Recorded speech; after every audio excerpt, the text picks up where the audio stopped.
ప్రియ స్నేహితులారా, మీ అందరినీ ప్రేమపూర్వకంగా దేవుని వాక్యానికై ఆహ్వానిస్తూ ఉన్నాను. ప్రభు రక్షకుడైన యేసుక్రీస్తు శుభనామంలో మీ అందరికీ నా నిండు వందనాలు తెలియజేస్తున్నాను. ఇట్టి తరుణం మనకిచ్చినందుకై దేవాది దేవునికి నా నిండు కృతజ్ఞతలు తెలియపరుస్తున్నాను. ఈ దినం దేవుని వాక్యానికై మత్తయి సువార్త 24వ అధ్యాయము కొద్ది నిమిషాల పాటు ధ్యానం చేద్దాం.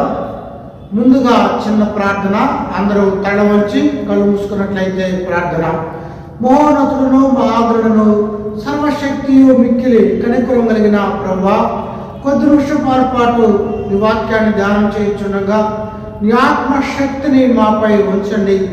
ఎవరైతే వాక్యాన్ని వినిచి ఉన్నారో వారందరిలో కూడా నీ కృపను ప్రసాదించి వాక్యం విని తద్వారా వారి జీవితాలను సరిచేర్చుకొని నీ రాకడ కొరకై ఎదురు చూసేవారుగాను ఎత్తబడే సంఖ్యలో ఉంచమని, మహిమా ఘనత ప్రభావాలు మీరే పొందమని, వినుచున్న ప్రతి ఒక్కరు ఆశీర్వదించమని యేసు దివినామములో అడిగి వేడుకుంటున్నాము మా ప్రియ పరలోకపు తండ్రి, ఆమేన్.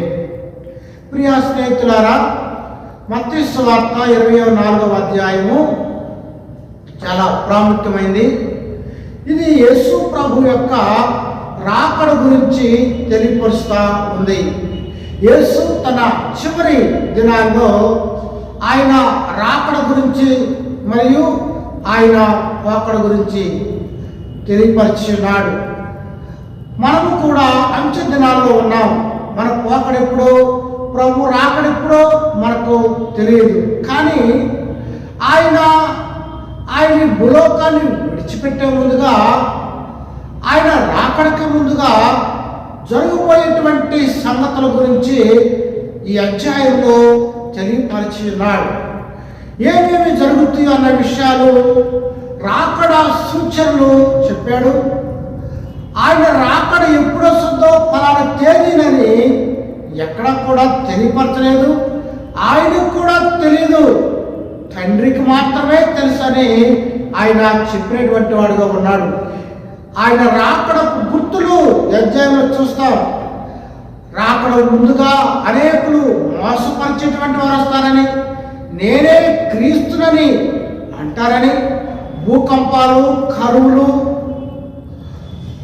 అంతేకాకుండా యుద్ధాలు, యుద్ధ సమాచారము, అనేకులు ప్రేమ చల్లారిపోతుందని, ఆయన రాకడ రావాలంటే సువార్త సకల జనులకు వినిపించబడాలని,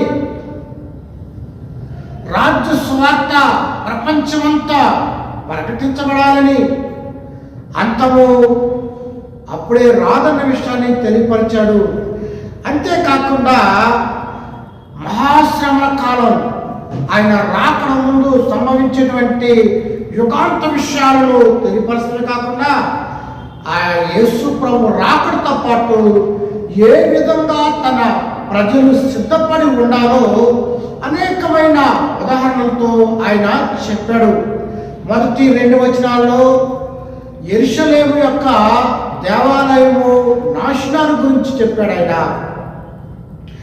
3 నుండి 13 వరకు ఆయన వెళ్ళబోయే ముందుగా జరిగేటువంటి విషయాలు, కరువులు, యుద్ధాలు, అబద్ధ ప్రవక్తలు, మోసపుచ్చేటువంటి వారు వస్తారన్న విషయము చెప్పాడు.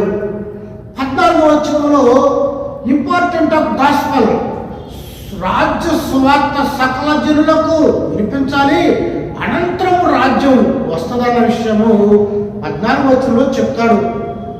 15వ వచనం నుండి 28 వరకు మహాశ్రమల కాలము గురించి ఆయన మాట్లాడతాడు. 29 నుండి 35 వరకు కూడా ఏమేమి సంభవిస్తాయో అన్న విషయం మాట్లాడతాడు. 34 నుండి 51 వరకు కూడా యేసు రాక గురించి మనం చూస్తూ ఉంటాము. అంతేకాకుండా ఇందులోనే ఏ విధంగా మనం సిద్ధపడి ఉండాలన్న విషయాల గురించి మాట్లాడతాడు. కనుక ప్రియులారా, ఈ అధ్యాయము ఆఖరి దినాల్లో ఉన్నటువంటి మనకు ఎంతో ప్రాముఖ్యమైనటువంటిదని చెప్పక తప్పదు. అంతేకాకుండా ఆయన రాకడ గురించి మనమందరము సిద్ధపాటు కలిగినటువంటి వారంగా ఉండాలనేది ప్రభు ఇందులో హెచ్చరిస్తూ ఉన్నాడు. 24వ అధ్యాయం 1వ వచనాన్ని చదువుతూ ఉన్నాను. యేసు దేవాలయం నుండి బయలుదేరి వెళుచుండగా ఆయన శిష్యులు ఆ దేవాలయం కట్టడములు ఆయనకు చూపింపవచ్చని, అందుకని మీరు ఇవన్నీ చూస్తున్నారు కదా, రాతి మీద రాయి ఒకటైనను ఇక్కడ నిలిచి ఉండకుండా పడదోయబడినని మీతో నిశ్చయంగా చెప్తున్నానని వారితో చెప్పెను. ప్రియ స్నేహితులారా, 24వ అధ్యాయము ప్రారంభంలోనే ఆయన యెరూషలేము నుండి బయలుదేరి వెళుచున్నాడు. యోహాను సువార్తను బట్టి 3 పస్కా పండుగలకు యెరూషలేమునకు ఆయన హాజరయ్యాడు. ప్రతి యూదుడు కూడా తప్పనిసరిగా పురుషుడు ముమ్మారు ప్రపంచంలో వారు ఎక్కడున్నప్పటికీ యెరూషలేము దేవాలయానికి వెళ్ళడం, పండగలను, ఆచారాలు, సంప్రదాయాలు, యూద మత విధానాన్ని అందరూ అనుసరిస్తూ ఉంటారు. అలాగే యేసు ప్రభు కూడా దేవాలయానికి వెళ్ళాడు. శిష్యులు ఆయనకు ఆ దేవాలయాన్ని చూపించినప్పుడు ప్రభువు ఇలాగా అంటున్నాడు, ఇదిగో ఈ దేవాలయము మీరు ఇవన్నీ చూస్తున్నారు కదా, రాతి మీద రాయి ఒకటైనా ఇక్కడ నిలిచిండకుండా పడదోయబడదని ప్రభు చెప్పాడు. వారు ఆశ్చర్యపడుతూ ఉన్నారు. ఎందుకంటే సొలొమోను బంగారంతో కట్టాడు. రాయికి రాయికి మధ్యన ఆయన బంగారం పోసి ప్రపంచమంతా ఆ దేశాన్ని, యెరూషలేము దేవాలయాన్ని చూసేటట్టుగా సొలొమోను నిర్మించాడు. అది పడగొట్టబడింది. అనంతరము జెరుబ్బాబెలు నిర్మాణం చేశారు ఆ దేవాలయాన్ని. హేరోదు దాన్ని ఎంతగానో మెరుగుపరిచినటువంటి వాడుగా ఉన్నాడు. ఆ దేవాలయము ఎంత ఉన్నతమైందంటే 10,000 మంది దాని నిర్మాణంలో పాల్గొని నిర్మించి ఘన చరిత్ర ఉంది. ఆ దేవాలయం పడగొట్టబడింది, కానీ అది ఉంటే నేడు ప్రపంచంలో వింతగా ఉండేది. క్రీస్తునందు ప్రియ దేవులారా, అది ఆ కట్టబడినటువంటి ఆ దేవాలయము ఎంత ఉన్నతమైనటువంటిది అంటే పొడవు 500 మీటర్లు, వెడల్పు 400 మీటర్లు. అంతేకాకుండా ఈ దేవాలయము ఎంతో జనాన్ని ఆకర్షించేదిగా ఉంది. This temple is proud for the juice. వాళ్ళ ఆరాధనకు ఎంతో గర్వపడేవాళ్ళు. మాకు ఏది ఉన్నా లేకపోయినా మాకు దేవుడు ఉన్నాడు, దేవాలయం ఉంది అని వారు ఎంతగానో సంతోషించేవారు యేసు ప్రభు కాలంలో. కనుక ఆ దేవాలయము పడగొట్టబడద్దని, రాతి మీద రాయి లేనటువంటి దినాలు ఏర్పడతాయని యేసు ప్రభు చెప్పాడు. క్రీస్తునందు ప్రియులారా, జోసిఫస్ అనేటువంటి ఆ చరిత్రకారుడు చెప్తాడు కదా, ఇది 70వ సంవత్సరంలో యూదులు రోమిలతో యుద్ధం చేసినప్పుడు అది పడగొట్టబడిందని, యూదులు పట్టణాన్ని వదిలిపెట్టి శ్రమను తాళలేక పారిపోయారని చెప్తా ఉంటాడు. కనుక యేసు ప్రభు ఏదైతే దేవాలయాల గురించి చెప్పాడో వారు అనగా ఆ తరమ వారు చూస్తుండగానే ఆ దేవాలయము పడగొట్టబడినటువంటిదిగా మనము చూడగలుగుతున్నాం. క్రీస్తునందు ప్రియులారా, ఇది చరిత్ర చెప్పేటువంటి విషయము. యేసు ప్రభు ఏదైతే పడగొట్టబడదని చెప్పాడో దేవాలయము, అది క్రీస్తు శకం 70వ సంవత్సరంలోనే రోమా రాజు చేత అది పడగొట్టబడి నేలమట్టమైంది. అంతేకాదు టైటస్ అనే చక్రవర్తి అందులో ఎవరు బంగారం ఎవరో దొరుకుతుందని చెప్పి నేలను దున్ని వేసాడు. అనగా పూర్తిగా యేసు ప్రభు ఉన్నటువంటి కాలంలో ఉన్న దేవాలయము నాశనం చేయబడింది. ప్రభు చెప్పింది నెరవేర్చబడింది. 3వ వచనం చదువుతున్నాను. ఆయన ఒలీవల కొండ మీద కూర్చున్నప్పుడు శిష్యులు ఆయన యొద్దకు ఏకాంతముగా వచ్చి, ఇవి ఎప్పుడు జరుగును? నీ రాకడకును యుగ సమాప్తికి సూచనలేమి మాతో చెప్పమనగా యేసు వారితో ఇట్లనెను, ఎవరిని మిమ్మల్ని మోసపరచకుండా చూచుకొనడే. యేసు ప్రభు యొక్క శిష్యులు ఒలీవల కొండ మీద కూర్చున్నప్పుడు ప్రశాంతంగా ఆయనను అడుగుతారు, ఇవి ఎప్పుడు జరుగును అని 3 ప్రశ్నలు మనం చూస్తూ ఉన్నాం. ఒకటి, ఎప్పుడు జరుగును, నీ రాకడకు, మూడవదిగా యుగ సమాప్తికి సూచనలేవి. 3 ప్రశ్నలు యేసు ప్రభు చక్కగా సమాధానం వారికి చెప్తాడు. వీళ్ళరా, యేసు యొక్క పోయే ముందు జరిగే విషయాలు, యేసు రాబోయే విషయాలు ఈ అధ్యాయంలో ఎంత అద్భుతంగా ప్రభువు చెప్పినట్టు వాడుగా మనము చూస్తా ఉన్నాం. ప్రియ దేవులారా, 4వ వచనం అంటాడు, ఎవరిని మిమ్మల్ని మోసపరచుకోకుండా చూచుకొనుడి. ఎందుకంటే ఆనాడు యూదులను రోమీలు పరిపాలిస్తూ ఉన్నారు.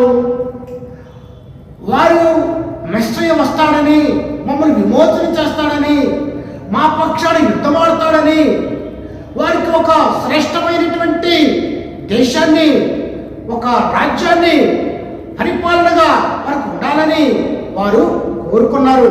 ప్రభు అంటున్నాడు, ఎవరో మిమ్మల్ని మోసపరచవద్దు, మోసములు వస్తారు, అనేకులు నా పేరిట వచ్చి నేనే క్రీస్తునంటారు అని చెప్పాడు. అనగా వారి పక్షాన మెస్సయ్య వస్తాడని వారు చూస్తుంటే, మెస్సయ్య అభిషిక్తుడు క్రీస్తు కనుక వారి పక్షాన యుద్ధమాడతారని, క్రీస్తులాగా వస్తారు కనుక జాగ్రత్తగా ఉండమని చెప్పాడు. అంతేకాకుండా యుద్ధమును గుర్చి, యుద్ధ సమాచారాన్ని గుర్చి వినబోయినప్పుడు కలవరపడద్దు, యుద్ధాలు వస్తాయి మీకు. వీళ్ళరా, నాటికి నేటికి అనేకమైన ప్రపంచ యుద్ధాలు జరిగినాయి. యేసు ప్రభు కాలంలో, అనగా యేసు ప్రభు మరణానంతరము కూడా 70వ సంవత్సరంలో యూదులు రోమా వారి మీద, రోమీల మీద యుద్ధం చేసినటువంటి వారుగా ఉన్నాడు.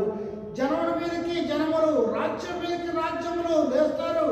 అక్కడక్కడ కరువులు, భూకంపాలు జరుగుతాయి. ఇప్పుడు ఇవన్నీ కూడా జరుగుతాయి అని చెప్పాడు. పిల్లరా, అంతేకాకుండా 7వ వచనం, అక్కడక్కడ కరువులు, భూకంపములు కలుగును, ఇవి వేదనలకు ప్రారంభము.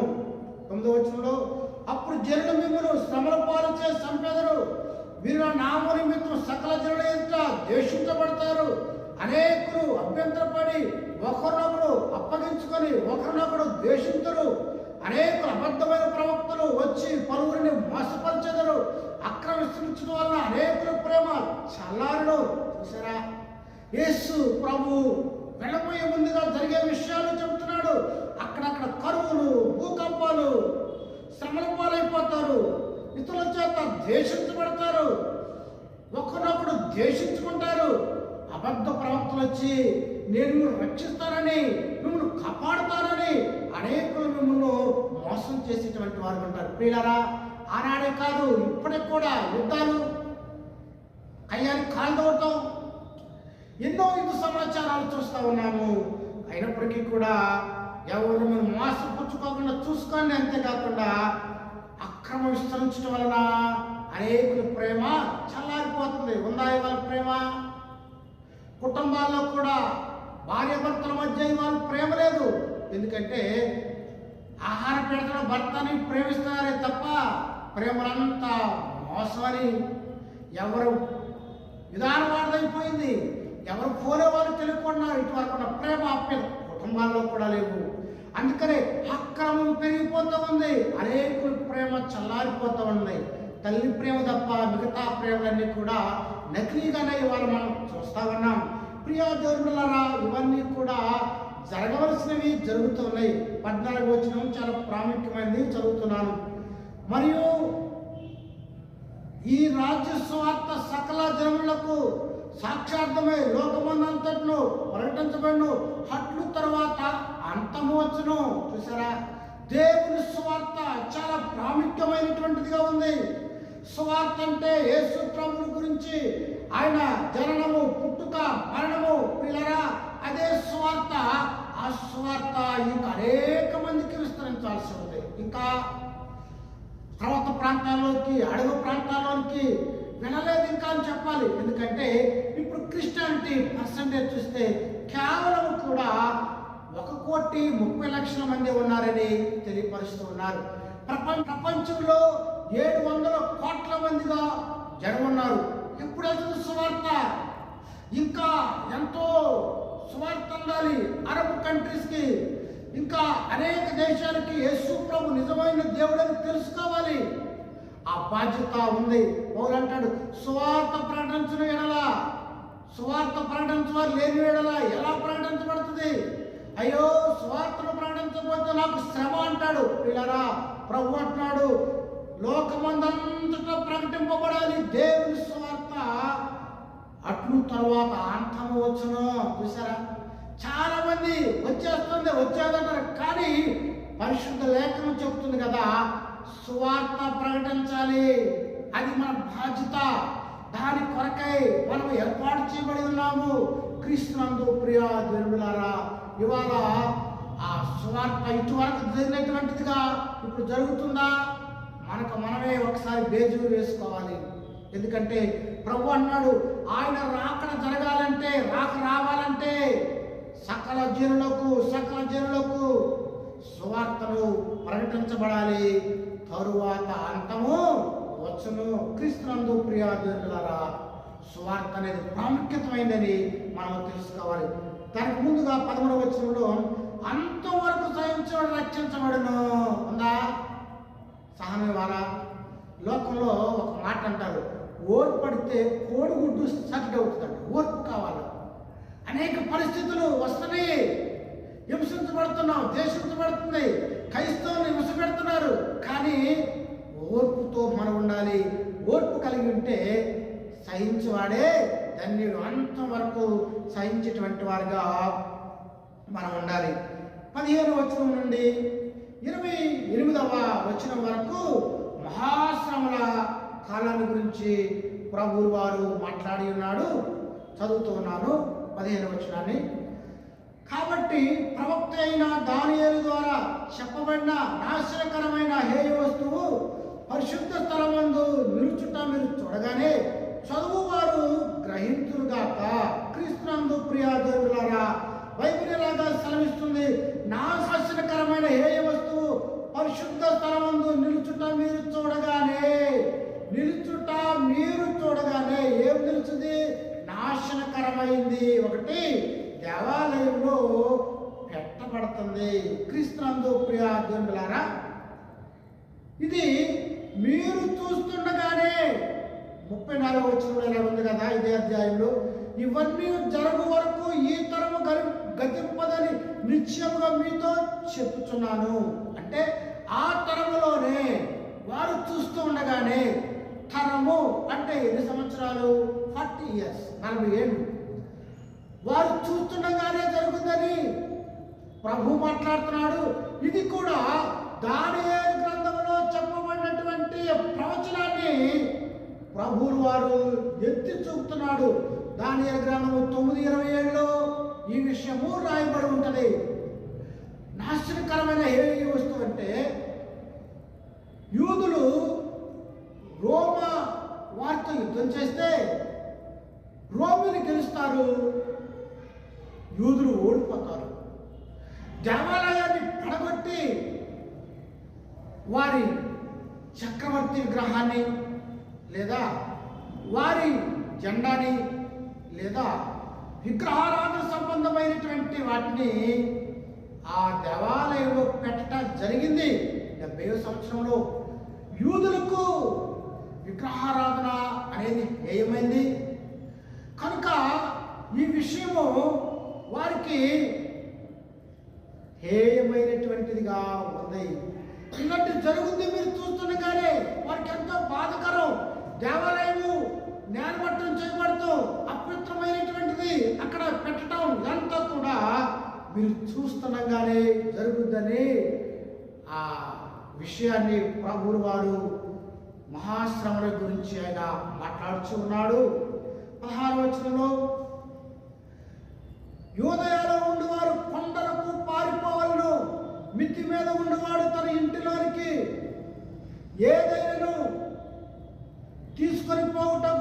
దిగకూడదు. ప్రియా దేవులారా, బైబిల్ చెబుతుంది శ్రమల కాలం ఎలా ఉంటుందంటే వారందరూ యూదయకు పారిపోవలను. చూసారా? ఎందుకు? వారు యుద్ధానికి వస్తున్నారు. అందువల్ల సేఫ్టీ కొరకు వారు పారిపోవాలి. కొండలకు పారిపోవలను. అరణ్యం ఎలా పారిపోవాలి? వాళ్ళు మిద్ది మీద ఉండేవాడు తన ఇంటిలో నుండి ఏదైనా తీసుకొని పోవటం దిగకూడదంటే అంత హరి అప్పుడు సమయం లేదు. రక్షించుకోవడానికి వారు పారిపోవాలి. యూసిబిఎస్ అనేటువంటి చరిత్రకారుడు వారి గురించి రాస్తూ అంటాడు కదా, వారు యెరూషలేము నుండి జోర్దాను దగ్గర సెల్లా నగరానికి వెళ్ళి పారిపోయి వారు రక్షించుకున్నారు. 5 నెలల పాటు వారు అక్కడే ఉన్నారు. ఆకలికి వారు ఇబ్బంది పడ్డారని యూసిబిఎస్ అనేటువంటి చరిత్రకారుడు రాసి ఉన్నాడు. పిల్లరా, బైబిల్ చెబుతుంది వారు కొండకు పారిపోవాలి. యూదయలో ఉండేవారు కొండకు పారిపోవటం అంటే కొండ బండ ఎవరో ఆయనే కదా. సురక్షితమైనటువంటి బండకు వారు వెళ్ళారు. జోర్దాను దగ్గర కెల్లా నగరం వెళ్ళి వారు ఉన్నటువంటి వారుగా చిత్ర చెప్తూ ఉన్నది. 18వ వచనంలో, పొలంలో ఉండువాడు తన బట్టలు తీసుకుని పోవటం ఇంటికి రాకూడదు. అయ్యో, ఆద్రములో గర్భిణులకు పాలించు వారికి శ్రమ. పొలంలో ఉండువాడు తన బట్టలు అంటే అది పగలొచ్చునేమో, అంతే కదా. అంతేకాకుండా సమయం కూడా ఉండదు. బట్టలు తీసుకున్నటువంటి సమయానికి చూసుకుంటే యుద్ధంలో శత్రువులు వారు చంపేయవచ్చు. అలాగుంటుంది. బైబిల్ చెబుతుంది, అయ్యో ఆదరము గర్భిణీ స్త్రీలకు పాలించు వారికి శ్రమ. అప్పుడు మహాశ్రమ కలుగును కనుక మీరు పారిపోవుట చలికాలమైన విశ్రాంతిమైన సంభవింపకూడదని ప్రార్థించుడి. క్రీస్తునందు ప్రియా దేవులారా, వారికి గర్భిణీ స్త్రీలకు పాలించే వారికి శ్రమ అంటే ఆహారం లేదుగా 5 రోజుల పాటు. రోమీలు యెరూషలేము చుట్టూ యూదా ప్రాంతం అంతా కూడా 5 రోజులు శత్రువులు కాపలా ఉన్నారు వారు చంపడానికి. 5 రోజులు they want no food. How can they give milk to their children? ఆహారం తింటే కదా తల్లికి పాలు వచ్చేది. ఎలా ఇస్తారు? లేదు. మహాశ్రమ. పిల్లరా, ఒకరోజు బిడ్డకు తల్లి పాలు పోతే రొమ్ములు ఎంత బాధపడతాయో కదా, అలాంటి శ్రమ. అంతేకాకుండా ఒకవేళ ఆయన రాకడి కనుక ఆ సమయంలో వచ్చిన భయం చెబుతుంది, అది ఎప్పుడు వస్తుందో తెలియదు ఆయన రాకని. అప్పుడు వాస్తవంగా పిల్లలు కూడా ఎత్తబడతారు. ఎందుకంటే వారిలో ఆత్మ ఉంది. ప్రభు అంటాడు, ఇలాంటి వారిదే, చంటి బిడ్డలంటి వారిదే పరలోక రాజ్యం అన్నాడు. ఒకవేళ రాజ్యం వస్తే పిల్లలు ఎత్తబడతారు. తల్లి పాలు ఇవ్వకపోతే ఎంత బాధపడుతుంది? వాస్తవమే కదా. కనుక గర్భిణీ స్త్రీలకు శ్రమ అని బైబిల్ చెప్తా ఉంది. 20వ వచనంలో, అప్పుడు మహాశ్రమ కలుగును కనుక మీరు పారిపోవుట చలికాలమైన విశ్రాంతిమైన సంభవించుకోవాలని ప్రార్థించుడి. బైబిల్ చెప్తుంది మహాశ్రమ కాలం కనుక వారు యుద్ధంలో శత్రువుల వల్ల మహాశ్రమ పడతారు. అంతేకాకుండా చలికాలం అందైనను, చలికాలం ఏమవుతుంది? ఇప్పుడే చక్కగా రోడ్లు ఉంటాయి పారిపోవడానికి. ఆ రోజులు సరైనటువంటి ట్రాన్స్పోర్ట్ రోడ్స్ లేవు. శీతాకాలం మంచు మొత్తం బురదవుతుంది, కదలలేరు. విశ్రాంతి వాళ్ళు నడవలేరు, నడవకూడదు ఎక్కువ దూరము. అందువల్ల రక్షించుకోవడం కష్టం వాళ్ళు. అలాంటి మహాశ్రమలు వాడు పడతారు. బైబిల్ చెబుతుంది లోకారంభము నుండి ఇప్పటి వరకు అట్టి శ్రమ కలగలేదు. వేల మంది ఆహారం లేక శత్రువుల వల్ల చనిపోయినటువంటి వారుగా ఉన్నారు. 5 రోజుల తర్వాత రోమిలు లోపలికి వచ్చేస్తే వేలాది మంది యూదులు చనిపోయినటువంటి వారు గారు, కొంతమంది తమకు అమ్మేసుకున్నటువంటి వారు గారు, కొంతమంది బానిసలైనటువంటి వారు గారు, శవాలు అనేక మంది ఉన్నాయని 70వ సంవత్సరంలో చరిత్ర చెప్తా ఉన్నది. క్రీస్తునందు ప్రియులారా, 22వ వచనంలో, ఆదరము తక్కువ చేయబడకపోయిన ఏ శరీరము తప్పించుకొనడు, ఏర్పరచబడిన వారి నిమిత్తం ఆదరము తక్కువ చేయబడదు. లేఖనలాగా మాట్లాడుతుంది. ప్రభువు సంఘటనలు నియంత్రించేవాడు. ఆయన బాధను కోరుకునేటువంటి వాడు కాదు. వారి పట్ల చెడు చేసేటువంటి వాడు కాదు. ఆ దినములు తక్కువ చేయబడకపోయినలా అనగా ఆ దినాన్ని కూడా ఆయన తక్కువ చేసేటువంటి వాడు అనగా తన ప్రజలకు మేలు చేసి రక్షించేటువంటి వాడుగా ఉన్నాడని లేఖన భాగము మాట్లాడుతూ ఉన్నది. 23వ వచనాన్ని చదువుతున్నాను. ఆ కాలమందు ఎవడైనా ఇదిగో క్రీస్తు అక్కడ ఉన్నాడని చెప్పిన యెడల నమ్మకుడి. అబద్ధ ప్రవక్తలు, అబద్ధపు క్రీస్తులు, అబద్ధ ప్రవక్తలు వచ్చి సాధ్యమైతే ఏర్పరచబడిన వారిని సైతము మోసపరచుటకై గొప్ప సూచక్రియలను మత్కార్యములు కనుపరచెదరు. క్రీస్తునందు ప్రియ దేవులారా, బైబిల్ చెప్తుంది ఆ దినాన అలాంటి యుద్ధ సమయంలో అలాంటి పరిస్థితుల్లో మీరు మెస్సేజ్ కొరకు ఎదురు చూస్తారు కదా, ఆ మెస్సేజ్ నేనే. అక్కడ అబద్ధ ప్రవక్తలు వస్తారు, మీరు మోసపరుస్తారు. వారు ఇంకేం చేస్తారంటే కొన్ని సూచక్రియలు కూడా అద్భుతాలు చేస్తారు. పిల్లరా, సాతాను ఒక టిక్కు బాగా తెలుసు, చేస్తామంటారు. కొంతమంది సాతాను సంబంధం ఉంటారు, అలాంటి వారు మీరు మోసం చేస్తారు రక్షిస్తానని. కానీ మీరు మోసపోవద్దని ప్రభు మాట్లాడుతున్నాడు. 25వ వచనంలో ఇదిగో ముందుగా నేను మీతో చెప్పి ఉన్నాను కాబట్టి ఎవరైనా ఇదిగో అరణ్యంలో ఉన్నాడని మీతో చెప్పిన వెళ్ళకుడి, ఇదిగో లోపల గదిలో ఉన్నాడని చెప్పిన నమ్మకుడి. మెరుపు తూర్పున పుట్టి పడమటి వరకు ఎలాగ కనబడి అలాగే మనుష్య కుమారుడు రాకుండానని పీరు అక్కడ గద్దలు ఉంటామని వాటితో చెప్పాడు. పిల్లరా, బైబిల్ చెప్తూ ఉంది. కాబట్టి మీరు రక్షించేటువంటి వాడు అరణ్యంలో ఉన్నాడు, అక్కడ ఉన్నాడు, ఇక్కడ ఉన్నాడని నమ్మవద్దు. 23 నుండి 28 వరకు కూడా అబద్ధ బోధకుల గురించి ప్రభు హెచ్చరిక చేశాడు. అనేక మంది వచ్చి మిమ్మల్ని మోసపురుస్తారు అని చెప్తా ఉన్నాడు. 27వ వచనంలో మెరుపు తూర్పున పుట్టినటువంటి పడమర వరకు ఎలాగ కనబడనో అలాగే మనిషి కుమారుడు రాక, అంటే ఆకాశంలో మెరుపు వస్తుంది. ఆ మెరిసిపోయినప్పుడు లోకమంతా వీరికి కనబడుతుంది. నేను చాలాసార్లు గమనించాడు, మెరుపు పెరిగితే ఎక్కడ లేనటువంటి లైట్ కనబడుతుంది, ఆ లైట్లు అందరూ కనబడతాయి. అలాగే ప్రభు రాకడలో కూడా ఆయన అన్ని చోట్ల చూడగలుగుతాడు, అందరూ కూడా ఆయన్ను చూస్తారు. బైబిల్ చెప్తుంది తూర్పున పుట్టిన పడమటి వరకు ఎలాగ కనబడినో మెరుపు, అలాగే ఆయన రాకడ అందరూ చూస్తారు, ఆయన అందరూ కూడా గమనిస్తారు. ప్రభు అందరిని చూస్తాడు, ప్రతి నేత్రం ఆయన చూడగలిగే కారణం ఏంటి? మెరుపులాగా ప్రపంచం అంతా కనబడుతుంది అని లేఖనము మాట్లాడుతుంది. పీనుగు ఎక్కడ ఉండనో అక్కడ గద్దలు ఓగవును. వీళ్ళరా, పొలాలలో పల్లెటూరులో చూస్తూ ఉంటాం. శవాలు అంటే ఈ పశు శవాలు, ఏదన్నా కలేబరాలు ఉన్నప్పుడు అక్కడ పొలాలలో గ్రద్దలు బాగా వారిపోయి ఉంటాయి. కారణం ఏంటి? శవాలు పీక్ తింటాకి, చనిపోయినటువంటి కలేబరాలు తింటాకి. అలాగనే పిల్లారా, ఈ ప్రభు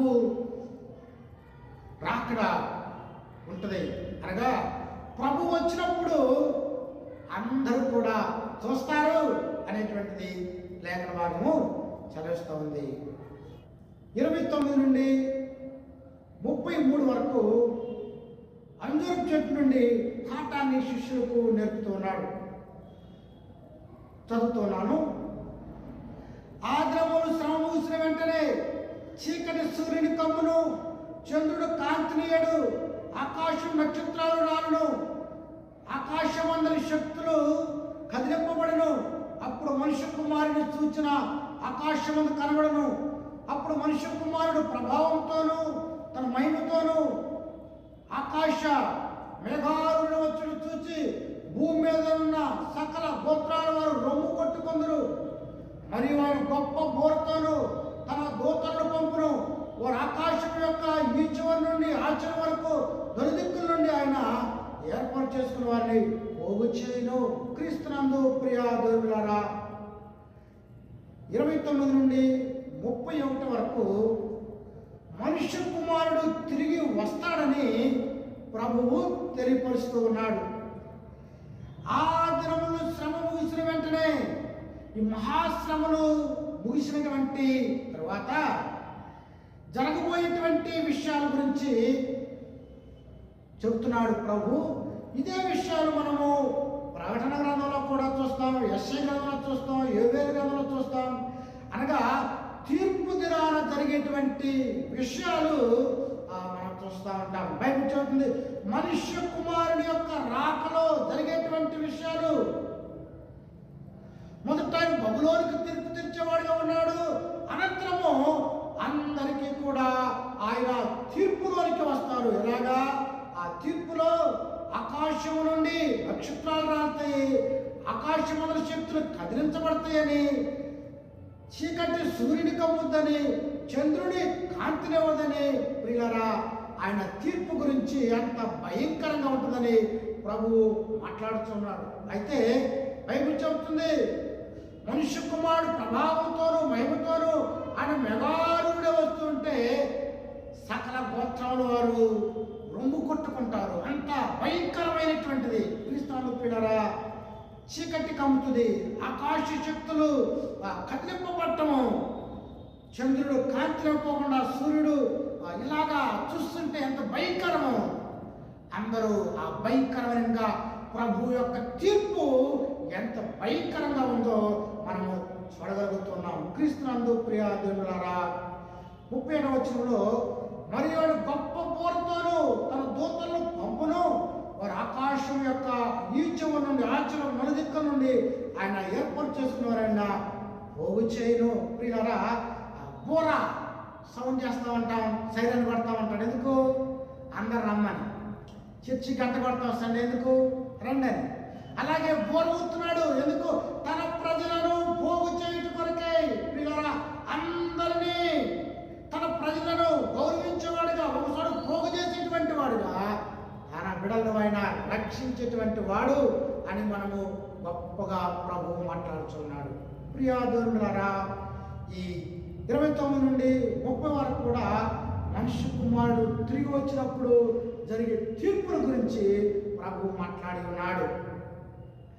32వ వచనంలో నుండి 35 వరకు కూడా అంజూరపు చెట్టు గురించి ప్రభు పాఠాలు నేర్పిస్తూ ఉన్నాడు.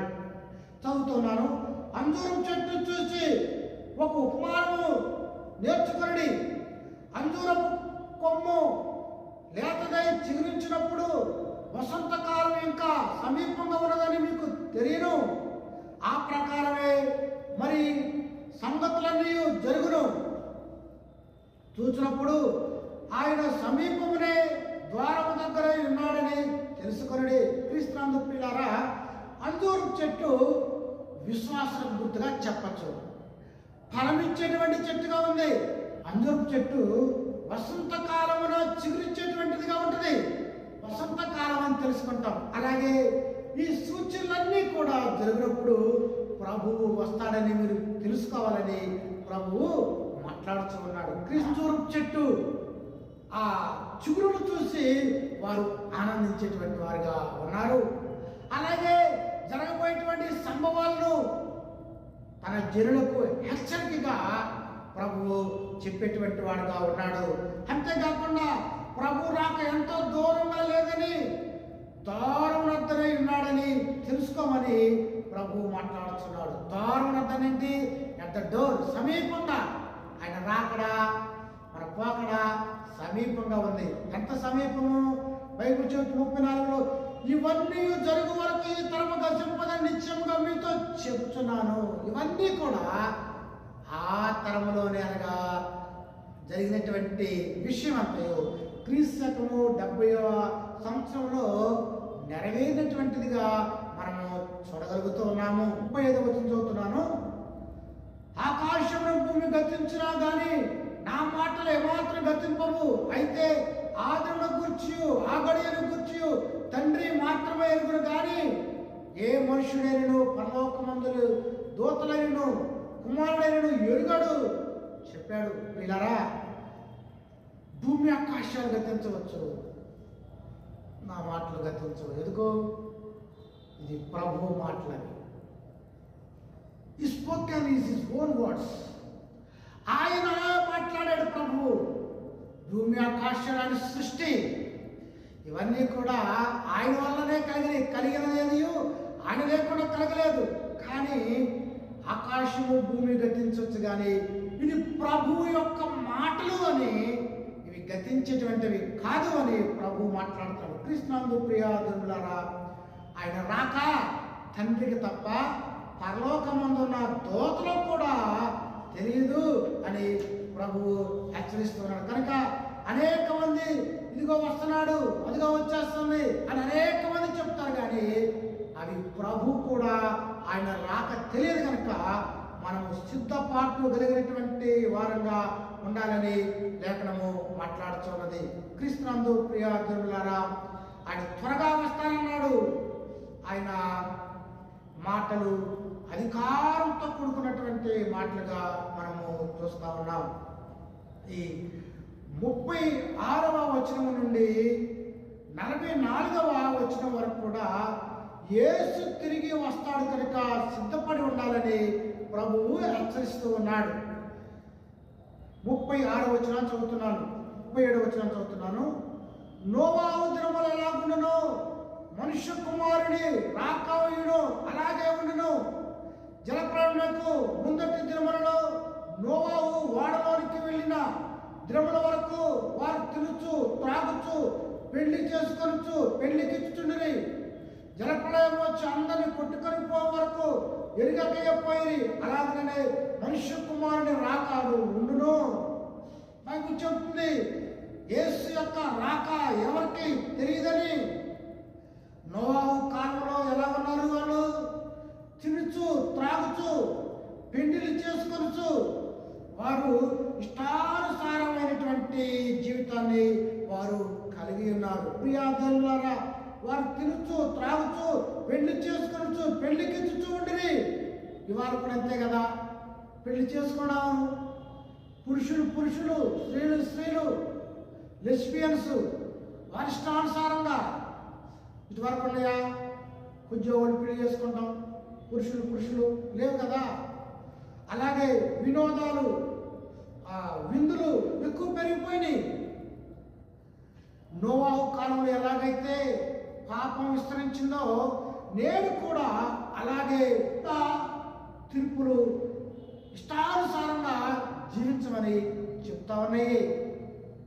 వివాహ బంధానికి విలువ లేకుండా అయిపోయింది, అబద్ధమైపోయింది.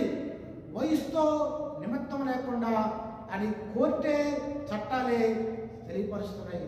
నోవాహు కాలంలో ఎలాగైతే తినుచు త్రాగుచు వివాహాలు చేసుకుంటూ ఉన్నారు, వారి కొరకే రక్షణ అనేటువంటి వాడను సిద్ధపరిచారు. కానీ ప్రభు వారు రక్షణ అనే వాడలో ప్రవేశించడానికి వారు సిద్ధపడలా. వారి సిద్ధమే ఉంది, కానీ వారు సిద్ధపడలేదు. ఇవాళ కూడా ఈ వివాహ సంబంధమైన వినోదాలతో కూడి మానవులు ప్రభువు మీద దృష్టి లేకుండా ప్రభు రాకడ కొరకు సిద్ధపాటు లేనటువంటి జీవితంలో ప్రజలు జీవిస్తున్నారని ఈ వచనం ద్వారా ప్రభువు సెలవిస్తూ ఉన్నాడు. 40వ వచనం చదువుతున్నాను. ఆ కాలమున ఇద్దరు పొలంలో ఉందరు, ఒకడు తీసుకొని పోబడును, ఒకడు విడిచిపెట్టబడును. ఇద్దరు స్త్రీలు తిరుగలు విసురుతుందరు, ఒకటి తీసుకొని పోబడును, ఒకటి విడిచిపెట్టబడును. కావున ఏ దినమున మీ ప్రభు వచ్చునో మీకు తెలియదు కనుక మెలకుగా ఉండి. ప్రభు మాట్లాడుతున్నాడు. ఆయన ఎప్పుడు వస్తాడు అంటే, ఇద్దరు పొలంలో ఉంటారు. పొలం అని ఎప్పుడు పనిచేస్తారు? డే టైం, పగలు.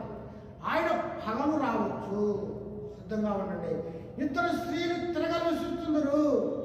తిరగలు ఎప్పుడు విసురుతారు? ఇప్పుడు మిక్సీలు వచ్చినాయి, మన ఇంట్లోనే అన్నీ ఉంటాయి, గ్రైండర్లు. అవి పొద్దుపొట్ట ఆ మిక్సీలోనూ గ్రైండర్లు వేసుకుని ఇడ్లీ వేసుకుంటాం. అలాగే ఇది పొద్దుపూట చూపిస్తుంది. ఈయన పొద్దుపూట రావచ్చు. ఒకటి ఎత్తబడుతుంది, ఒక ఆమె విడిచిపెట్టబడేటట్టు ఉంటుంది. అనగా ఆయన పగలు రావచ్చు, పొద్దుపూట రావచ్చు. ఆయన కనుక మెలకుగా ఉండి. ఆయన పొద్దుట వస్తాడో తెలియదు, రాత్రి వస్తాడో తెలియదు కనుక, ఉదయకాలం వస్తాడో తెలియదు కనుక మెలకుగా ఉండి. 43 ఏ జామున దండ వచ్చునో ఇంటి యజమానికి తెలియకుండా ఎడలా అతడు మెలకువగా ఉండి తన ఇంటికి కన్నము వేయనీయడని మీరు ఎరుగుదురు. 46 మీరు అనుకున్న గడియలో మనుష్య కుమారుడు వచ్చును కనుక మీరు సిద్ధంగా ఉండండి. దొంగోడు ఎప్పుడు వస్తాడో తెలుసా? Can we know when the thief come? No, we don't know. దొంగోడు అంటే తెలియకుండా వస్తాడు కనుక ప్రభు కూడా ఎప్పుడు వస్తాడో తెలియదు కనుక ఆ ఇంటి యజమానుడు సిద్ధపాటుగా ఉండాలా. అజాగ్రత్తగా ఉంటే దొంగోడు చెప్పొస్తాడా? అశ్రద్ధగా ఉంటే దొంగోడు దేనికోసం వస్తాడు? విలువైనటువంటి వస్త్రాల కోసం వస్తాడు. దొంగోడు విలువైనటువంటి ఆభరణాల కొరకు వస్తాడు. డబ్బులు, బంగారాన్ని, పట్టు లాంటి మంచి వస్త్రాలను దొంగతనం చేస్తాడు. పిల్లరా, అలాగే మనం కూడా సిద్ధపాటుగా లేకపోతే దొంగోడు ఎలాగైతే విలువైనటువంటి వాడు తీసుకుపోతాడో మనం కూడా ఆ విధంగా సిద్ధపాటుగా ఉన్నటువంటి వారు ఉంటే మనం కాపాడగలుగుతామని జ్ఞాపకం ఉంచుకోవాలి. పిల్లరా, దొంగోడు వస్తే 2 బంగారం ఎత్తుకు పూట వస్తూ ఉంటాడు.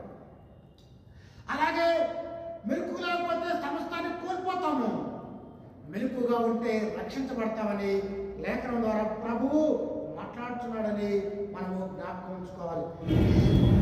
45వ వచనం నుండి చివరి వరకు ప్రభువు దాసుడు యజమాని గురించి ఉపమానము చెప్పాడు. 45వ వచనాన్ని చదువుతున్నాను. యజమానుడు తన ఇంటి వారికి తగిన వేళ అన్నము పెట్టుటకు వారి మీద ఉంచిన నమ్మకమైన వాడును బుద్ధిమంతుడైన దాసుడెవడు? యజమానుడు వచ్చినప్పుడు ఏ దాసుడు అలాగూ చేయుచుంట అతడు కనుగొనను, ఆ దాసుడు ధన్యుడు. అతడు తన యావదాస్తి మీద వారిని ఉంచునని మీతో నిశ్చయముగా చెప్తున్నాడు. పిల్లారా, యజమానుడు వెళుతూ తన దాసునికి తన దాసులకు ఆహారం పెట్టమని ఒక దానప్పుడు ఆ దాసుడు వారి ఎడల శ్రద్ధ చూపి ఎవరైతే అతడు చూసేవాడుగా ఉంటాడో అతడు ధన్యుడు అని ప్రభు చెప్తున్నాడు. బైబిల్ అంటుంది కదా, తన దాసుడు శ్రద్ధగా చూసినటువంటి వాడు ధన్యుడు కాకుండా యావదాస్తి మీద వారిని నియమించను. అనగా ప్రభువు మనలను అనేకులకు ఆహారము, వాక్యం కావచ్చు, వారిని శ్రద్ధ చూపటము, మనము పనిచేస్తే సరిగా మనల్ని దేవుడు ధన్యుడు అంటాడు. అంత మాత్రమే కాకుండా తన యావదాస్తి మీద ఆయన ఉంచునని నిశ్చయముగా ప్రభు మాట్లాడగా తన సేవకులైనటువంటి వారు చక్కగా పనిచేయాలని ప్రభు చెప్తున్నాడు. 48వ వచనంలో అయితే దుష్టుడైన ఒక దాసుడు నా యజమానుడు ఆలస్యం చేస్తున్నాడు తన మనసులో అనుకుని తన తోటి దాసులను కొట్ట మొదలుపెట్టి త్రాగుబోతులతో త్రాగుచుంటే ఆ దాసుడు కనిపెట్టని దినముల్లోనూ వాడనుకోని గడియలోనూ వారి యజమానుడు వచ్చి వారిని నరికించి వేషధారులతో కూడా వారికి పాలు నియమించును. అక్కడ ఏడ్చును, పండ్లు కొరుకుతాయి ఉండును. వీళ్ళరా, యజమానుడు వచ్చినప్పుడు ఏ దాసుడైతే సరిగా పని చేయకుండా అనగా నటించేటువంటి వాడుగా ఉంటాడో, ఈ లోకవాడితో సంతోషించేటువంటి వాడుగా ఉంటాడో, త్రాగుతూ తిరుగుతూ ఇష్టానుసారంగా ఉంటాడో అట్టి వారిని ప్రభు ఏమన్నాడంటే వారిని వేషధారులతో కూడా వాటికి పాలు నియమించును. అంతేకాకుండా ఎక్కడ వేస్తారంటే వాడిని ఏడుపులు, పండ్లు కొరుకుతూ ఉండు ప్రదేశంలో వేస్తాడు. అనగా పిల్లరా, ప్రభు అప్పగించినటువంటి ఆ సేవను చక్కగా చేయాలని, అలా చేస్తే దేవుడు వారిని ఉన్నతమైనటువంటి వారిగా చేస్తాడు. అలా కాకుండా తిరుగుతూ త్రాగుతూ లోకానుసారంగా ఉన్నట్లయితే ఏడుపులు, పండ్లు కొరుకుతూ ఉండే ప్రదేశంలో అనగా నరకంలో వేస్తాడని ప్రభు చెబుతాడు. కనుక పిల్లరా, సేవకులకి ఈ హెచ్చరిక, యజమానుడుగా ఆయన వచ్చినప్పుడు ఆయనకు యోగ్యమైనటువంటి జీవితము సేవకులుగా మనము చేయాలా. అలా చేస్తే ఆయన ప్రతిఫలం ఇచ్చేటువంటి వాడుగా ఉన్నాడు. విశ్వాస పాత్రులుగా మనం లోకంలో బ్రతికినప్పుడు ఆయన తగు ప్రతిఫలాన్ని ఉండాలని ఉపమానం ద్వారా ప్రభువు ఆయన రాకడ కొరకై సిద్ధపాటుగా ఉండాలని హెచ్చరిస్తూ ఉన్నాడు. కనుక ప్రియులారా 24వ అధ్యాయం అంతా కూడా ప్రభు యొక్క రాకడ గురించి రాయబడి ఉంది. రాకడలో ఏ ఏ విషయాలు సంభవించబోతాయో, జరగాల్సినవి జరుగుతాయి, అనేకులు ప్రేమ చల్లారిపోతుంది, అబద్ధ బాధకులు వస్తారు, అనేకమైనటువంటి ఇబ్బందులు దేవుని బిడ్డలు పడతారు. కానీ అంతవరకు సహించిన వాడే ధన్యుడు. సరిగా సిద్ధపాటు కలిగి తనకు అప్పగించబడినటువంటి ఆ దాసులు అనగా ఆ పరిచర్యను సరిగా చేయాలని ప్రభువు 24వ అధ్యాయం ద్వారా హెచ్చరిస్తున్నాడు. ఆయన సిద్ధపాటు కలిగినటువంటి వారిగా ప్రభు కృపలో ముందు కొనసాగుదాము. దేవుడి మాటలు దీవించిన గాక. ఆమె ప్రార్థన చేసుకుందాం. మహాగణుడును మహోన్నతులను సర్వశక్తి మిక్కిలి కనికరం కలిగిన ప్రభువా, నీ మాటలు విన్నటువంటి ప్రతి ఒక్కరిలో కూడా మీ కార్యాన్ని చేయండి తండ్రి. ఈ 24వ అధ్యాయము రాకడ గురించి అనేక విషయాలను తెలియజేస్తుంది ప్రభువా. ఎవరైతే రాకడ గురించి విన్నారో ఆ రాకడ గురించి సిద్ధపాటు సంఖ్యలో ఉంచమని, మీరు వచ్చినప్పుడు రాజ్యంలో ఉండువారుగా చేసి మహిమగంత ప్రభావాన్ని మీరే పొందమని, ఎవరైతే వాక్యాన్ని విన్నారో వారిని క్రియ జరిగించి మారు మనసు రక్షణ పాప క్షమాపణ ప్రసాదించి నీ రాజ్యానికి వారసులుగా చేసి మహిమ పొందమని యేసు దివ్యనామములో వేడుకున్నాం తండ్రి. ఆమేన్. తండ్రి అయిన దేవుని ప్రేమ, మన యేసుక్రీస్తు కృప, పరిశుద్ధాత్మ సదాకాలం తోడై ఉండి కాచి కాపాడుగాక. ఆమేన్. God bless you.